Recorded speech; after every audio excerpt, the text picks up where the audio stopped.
Bituka po ng manok mga kanayon. Ito nga yung malimit na ginagawa sa isaw. Pero ngayon, susubukan ko naman po sa ibang paraan. Yung masarap na ulam, pero damay na din ang pulutan. Kamasin ko lang po muna sa asin.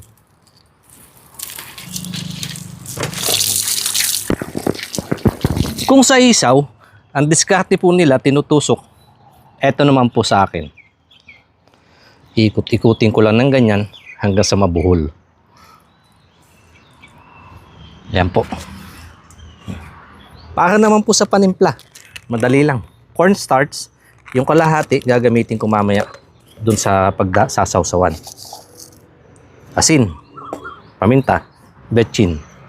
Basagan lang natin na itlog. Nagdagdag lang po ako ng kaunting tubig para medyo lumabnaw.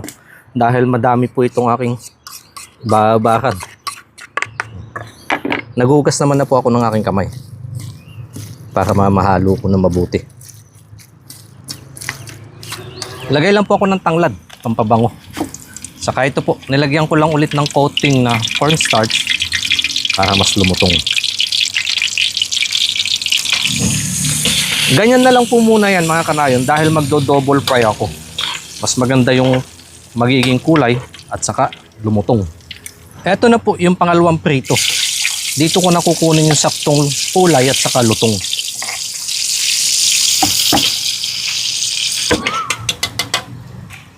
Ito na po, unang hango. Tara, tikman muna natin. Yung lalo magpapalabas ng sarap niyan, sukang saging. Kung napanood mo po yung gawa ko noon, templado na yan. Saka syempre ito po. Halos yelo na yung laman, nagpapawis. Ayaw na lumabas. Ayaw mo ha. Subukan nga natin dito sa stick. Yung.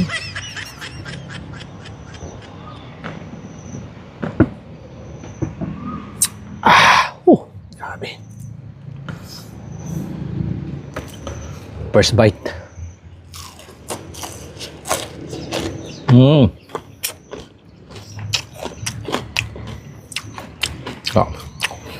Sarap.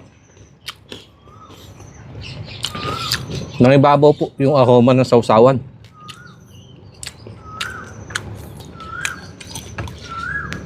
Iba talaga sa sarap na sukang saging.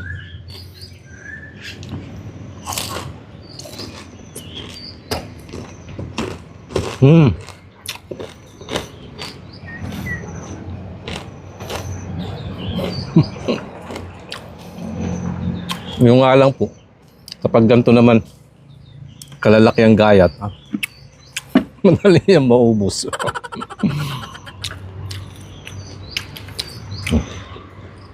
Yung, ang laki, ang lutong.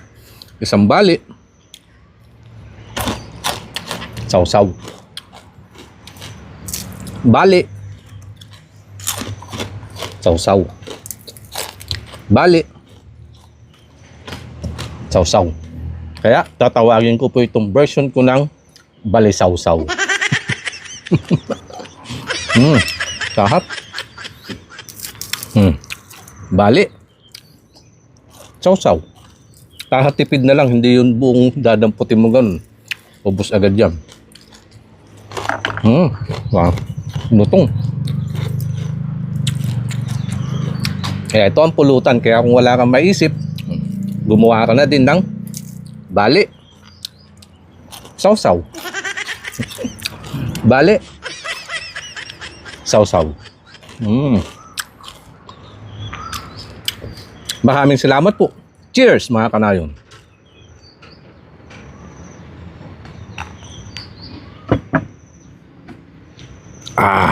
Lamig yun. Lumabas na.